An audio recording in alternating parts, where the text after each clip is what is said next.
आवाज की दुनिया के चाहने वाले सभी दोस्तों का स्टडी विद फौजी फैमिली में मैं आर के नायक आप सभी का हार्दिक स्वागत करता हूं, अभिनंदन करता हूं। उम्मीद करता हूं दोस्तों आप सब बिल्कुल ठीक होंगे, आप सबकी तैयारी बहुत अच्छी चल रही होगी। तो आज दोस्तों एक महत्वपूर्ण टॉपिक पर हम चर्चा करने वाले हैं, जो कि प्रत्येक व्यक्ति चाहे वो एग्जाम की तैयारी कर रहा हो या कुछ भी नहीं कर रहा हो, लेकिन दोस्तों मनुष्य जीवन में समय की सबसे महत्वपूर्ण भूमिका रहती है। और आपने दोस्तों एक चीज अवश्य सुनी होगी वर्तमान समय में खासकर कि यार समय नहीं है।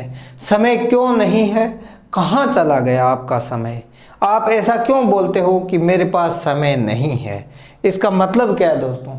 सबसे पहले दोस्तों आपको मैं बताना चाहता हूँ कि दुनिया के अंदर अगर लोगों का देखेंगे आप व्यवहार तो उस पर दोस्तों है कि लोग बहुत अच्छे होते हैं, लेकिन कब?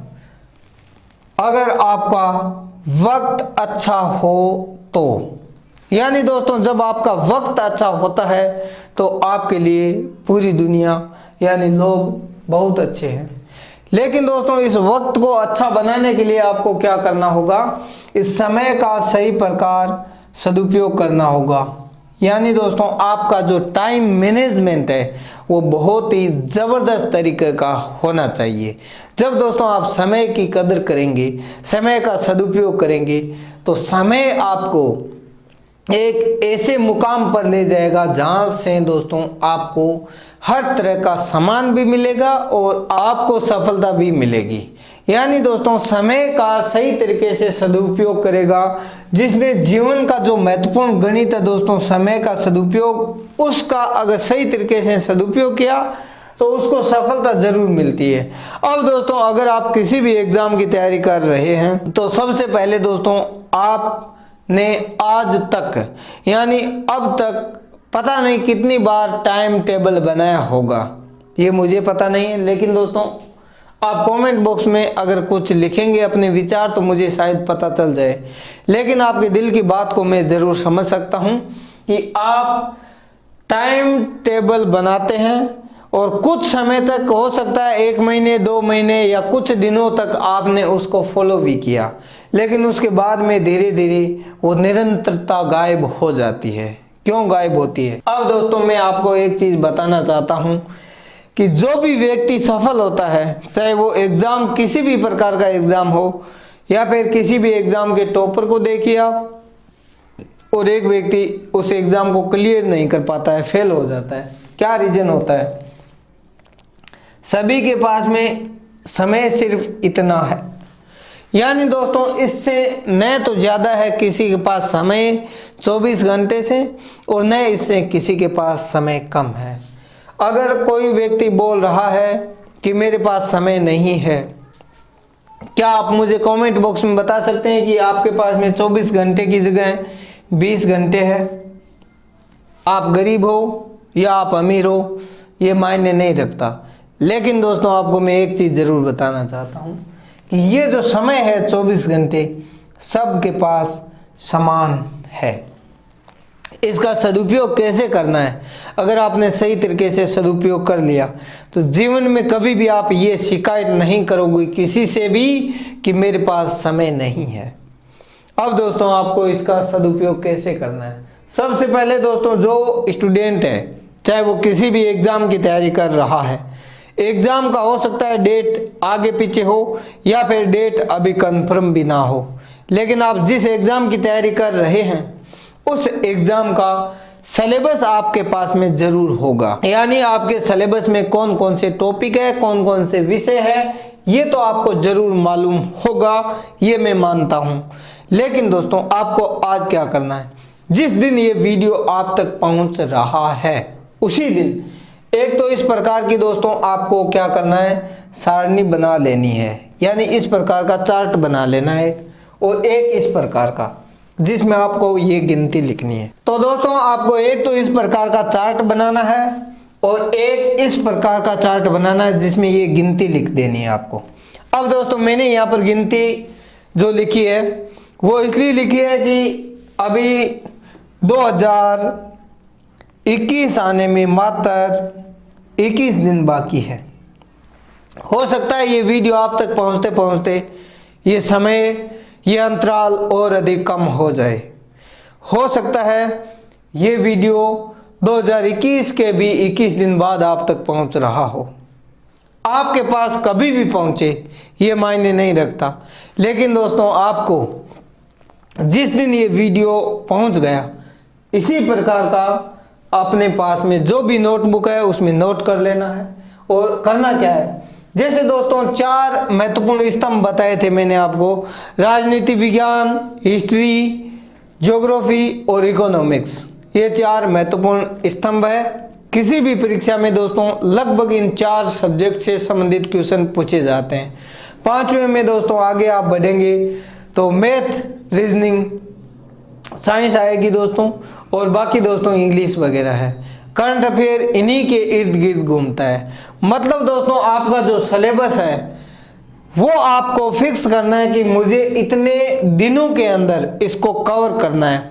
कभी भी दोस्तों समय की इकाई को आप घंटों में या फिर दिनों में गिन सकते हैं, लेकिन कभी भी ये मत कहना कि मेरे पास 2 महीने का समय, 6 महीने का समय, क्योंकि दोस्तों जब आप इस तरह से काउंट करते हैं तो आप एक बहुत बड़ी गलती कर बैठते हैं, जो कि दोस्तों मैं आपको यहाँ पर बताना चाहता हूँ। अगर आपको ये सही तरीके से समझ आ रहा हो तो दोस्तों आप इसमें देखेंगे तो यहाँ पर क्या है, एक घड़ी बनी हुई है जिसमें दोस्तों आप देखेंगे तो ये इस प्रकार से दोस्तों ये चल रहा है आपका सेकंड का सुई, ये मिनट का है और ये घंटे का है, ये आप सबको पता है। लेकिन दोस्तों आपको पता है जब ये हम देखते हैं तो मिनट वाली सुई को नहीं देखते हैं कि वो कितनी फास्ट चल रही है, और न ही सेकंड वाले को देखते हैं, हम सिर्फ घंटे वाले के आधार पर चलते हैं कि हाँ अभी इतना टाइम हुआ है, इतने घंटे बाकी है। कभी भी दोस्तों इस प्रकार की बड़ी इकाई का आपको सदुपयोग नहीं करना है। आप जहाँ तक हो सकता है दोस्तों, जैसे मैं आपको यहाँ पर बताना चाहता हूँ दोस्तों, ये है स्टॉप वॉच, जब भी पढ़ने बैठते हो इसी प्रकार चला दीजिए। अब दोस्तों 1 सेकंड आने में भी कितने मिनी सेकंड लग रहे हैं वो आप यहाँ पर देख पा रहे हो। ये एग्जाम्पल मैं क्यों दे रहा हूँ दोस्तों, क्योंकि आप जब पढ़ाई में ये सोचेंगे कि मेरे पास में अभी 2 महीने का समय है, 6 महीने का समय है, तो आप पढ़ाई नहीं कर पाएंगे। आपके माइंड में एक सिग्नल जाएगा कि अभी 6 महीने हैं, और आप उसी समय आलस्य से भर जाएंगे या लेजीपन आप में आएगा। तो ऐसी स्थिति में आपकी तैयारी नहीं हो पाएगी। इसलिए आपको क्या करना है दोस्तों, सबसे पहले एक टारगेट निश्चित करना है कि मुझे ये जो सब्जेक्ट है, 4 सब्जेक्ट है, लगभग दोस्तों मान लेता हूँ किसी ने फिक्स किया कि 120 दिन में मुझे ये कवर करना है। तो 120 दिन में कवर करने के लिए आपको क्या करना होगा, प्रत्येक सब्जेक्ट को डेली बांट दीजिए यहाँ पर कि मुझे यहाँ पर इतने घंटे इस विषय को देने, इतने घंटे इस विषय को, इस प्रकार से पढ़ाई करनी है। सबसे पहले दोस्तों आपको 120 का मतलब है दोस्तों, यहाँ पर आप इसी प्रकार क्या करना है, 120 तक गिनती लिख देनी है। गिनती लिखने के बाद आपको क्या करना है, डेली एक जिस दिन आप लिखते हो उस दिन से दोस्तों गिनती प्रारंभ करनी है। एक दिन आपने नहीं पढ़ा फिर भी आप उस दिन को क्या करना है, कैंसिल कर देना है। यानी दोस्तों ये इस प्रकार से आपने जो लिखा है, इस पर या तो आप इस प्रकार से राउंड मार सकते हैं, या फिर हो सकता है आप इस प्रकार का इस्तेमाल कर सकते हैं कैंसिल का, या फिर इसको इस प्रकार से भी काट सकते हैं, जैसी आपकी मर्जी हो। लेकिन दोस्तों आपको जो भी आपने टारगेट फिक्स किया है उनमें से इसी प्रकार से दिन कम करते जाने हैं।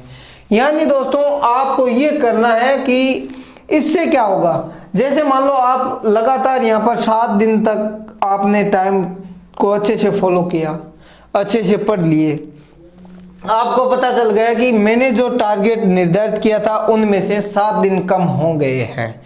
7वें दिन आपको क्या करना है वो भी मैं बता देता हूं दोस्तों, और टुकड़े ये 7-7 दिन के हिसाब से ही आपको बनाते चलना है।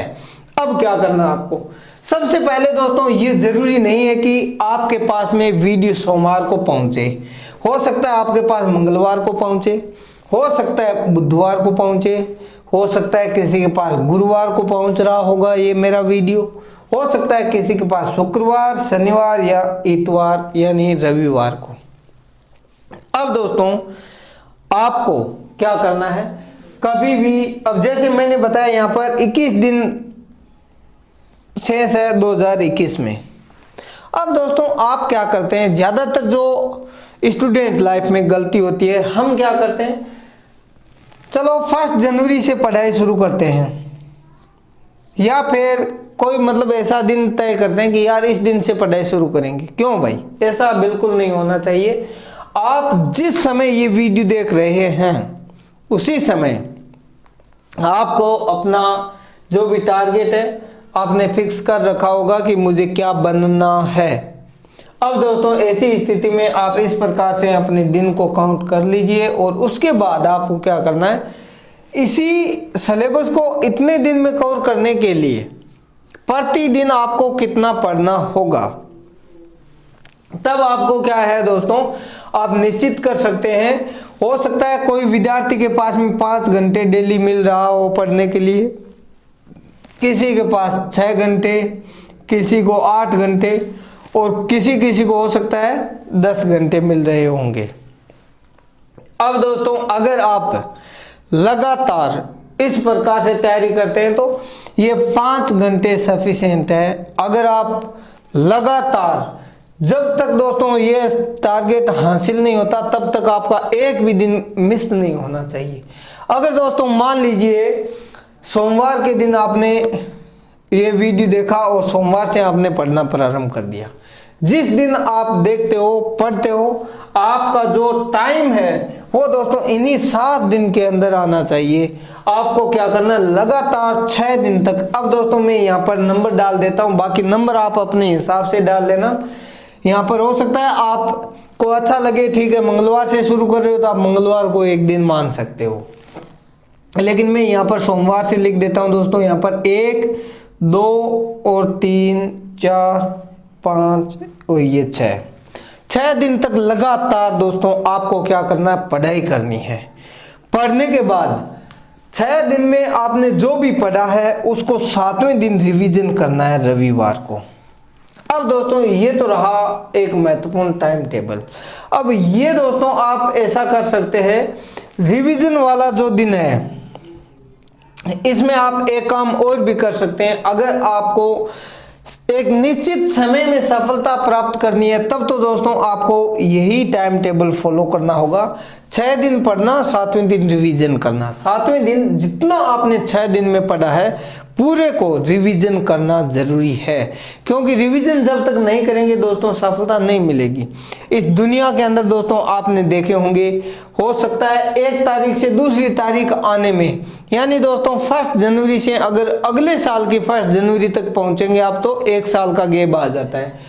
लेकिन दोस्तों आपने सोमवार से पढ़ाई शुरू की तो सोमवार आने में दोस्तों आपको पता है ज़्यादा समय नहीं लगता है, इतने ही दिनों का गैप रहता है और जल्दी आता है। इसलिए दोस्तों आपको इसी प्रकार से 7 दिन का टाइम टेबल बनाना है। हमेशा एक छोटा टाइम टेबल बनाएंगे आप 7-7 दिन का, तो इनमें आपको पता चलेगा कि मैंने 7 दिन में क्या पढ़ा क्या नहीं पढ़ा। अब दोस्तों मान लेता हूं कि कभी भी कोई हो सकता है घरेलू परिस्थितियां ऐसी बन जाए जिस दिन दोस्तों आप लगातार 2 दिन 3 दिन 4 दिन तक नहीं पढ़ाई की, नहीं पढ़ पाए, तो उस 4 दिन के आगे, जैसे मान लो दोस्तों आपने सोमवार को बिल्कुल नहीं पढ़ा तो सोमवार के सामने सिर्फ और सिर्फ 0 लिख दीजिए। मंगलवार को नहीं पढ़ा, मंगलवार को 0 लिख दीजिए। उसके बाद दोस्तों हो सकता है कोई शुक्रवार को कोई प्रोग्राम हो गया, आप उस समय नहीं पढ़ पाए पूरे दिन, उस समय आगे भी 0 लिख दीजिए। अब दोस्तों आपको करना क्या है, वीकेंड पे ये जो जिस दिन आपने पढ़ाई नहीं किया उन दिन को काउंट करना है और लिखना है। और उसके बाद में दोस्तों आपको यहाँ पर भी ध्यान रखना है। अब होगा क्या, अगर आप सफलता प्राप्त करना चाहते हैं तो दोस्तों अगर आपका एक दिन भी बीच में मिस होगा, गैप होगा किसी भी कारणवश, तो वो आपको क्या करना दोस्तों, उस गैप को पूरा करना होगा आपको। वो कैसे होगा, 5 घंटे के स्थान पर दोस्तों अगले पूरे वीक में 6 घंटे पढ़िए आप, और 6 घंटे में अगर कवर नहीं हो रहा तो दोस्तों आपको 8 घंटे पढ़ना है। ताकि वो जो गैप अगर बीच में 3 दिन गैप हो गया, बिल्कुल नहीं पढ़े, तो ये 5 घंटे से सीधा आप 10 घंटे पर ले जाइए, और लेकिन कवर जरूर करना है। अब दोस्तों अगर आप इस तरीके से अपना टाइम टेबल बना करके और अच्छे से मेहनत करते हैं तो इस दुनिया में दोस्तों किसी भी प्रकार का एग्जाम हो या कोई भी परीक्षा हो, आपको सफल होने में कोई नहीं रोक सकता। अब दोस्तों आपको क्या करना है, इसी प्रकार प्रतिदिन जो भी पढ़ते हो दोस्तों, आपको शाम को सोते समय एक बार दिमाग में जरूर याद दिलाना है कि मेरा कल क्या टॉपिक रहेगा और कल मेरे को क्या टारगेट रखना है, कितने बजे उठना है। वो सब चीजें दोस्तों हमेशा आप अगर फिक्स करके रखेंगे तो आपका जीवन भी संतुलित रहेगा और आपको किसी भी प्रकार का एग्जाम के समय में मानसिक तनाव नहीं होगा। क्योंकि दोस्तों मानसिक तनाव एक ऐसी चीज है जिससे आपको पढ़ी हुई चीजें भी आप भूल जाते हैं। क्यों भूल जाते हैं? क्योंकि दोस्तों आप उस समय अगर जैसे मान लो दोस्तों आपने इस प्रकार का पैटर्न पहले दिन से फॉलो कर रहे हो, एग्जाम जिस दिन भी होगा तो आपको सफलता जरूर मिलेगी। क्योंकि दोस्तों हो सकता है जैसे मान लो आपने ये 120 दिन में अपना सिलेबस कवर कर लिया, उसके बाद में फिर टारगेट बनाइए छोटे छोटे कि मुझे ये 120 दिन में जो भी पढ़ा है, आपका रिवीजन तो हर 7वें दिन हो रहा है, लेकिन दोस्तों आपको क्या करना है, मान लीजिए आगे अगर एग्जाम डेट इस दिन भी नहीं है, तब दोस्तों आपको 60 दिन का एक छोटा सा गोल और बनाना है जिसमें आपको पूरा टॉपिक रिवीजन करना है। अब आपका ये सेकंड रिवीजन होगा और सेकंड रिवीजन में दोस्तों आपको नोट्स बनाते हुए चलना है। जैसे ही नोट्स बनाते हुए चलेंगे तो दोस्तों अगली बार जब रिवीजन करने आएंगे तो ये 60 दिन घटकर कितने में आ जाएंगे दोस्तों, 35 दिन में। अब दोस्तों 35 दिन में आप आराम से पूरा सिलेबस रिवीजन करेंगे। ऐसे करते करते दोस्तों अगर आपने रिवीजन करने की ये प्रक्रिया जारी रखी, जिस दिन एग्जाम होगा दोस्तों गारंटी के साथ कहता हूं आप श्योर हो जाएंगे कि मेरा इस एग्जाम में सफल होना 100% सही है और मुझे 100% सफलता मिलेगी। ये आप अपने आप से वादा कर सकते हो तभी जब आपने अच्छे से मेहनत की हो। तो इसलिए दोस्तों मैं उम्मीद करता हूं कि आप अब 2021 जो आने वाला है इसमें प्रवेश करने से पहले इस प्रकार की सारणी के माध्यम से आपको निरंतर पढ़ाई जारी रखनी है। अब दोस्तों आपको क्या करना है, इसका किस प्रकार से सदुपयोग करना है वो आपके हाथ में है। मेरा काम है दोस्तों आप तक ये हमारे जो विचार है उनको साझा करना। अब दोस्तों आशा करता हूं कि ये जानकारी आपको अच्छी लगी होगी। जिसको अच्छी लगी है कमेंट बॉक्स में अपनी राय जरूर देना दोस्तों, और मिलते हैं अगले एक नए टॉपिक के साथ में। धन्यवाद। जय हिंद। वंदे मातरम।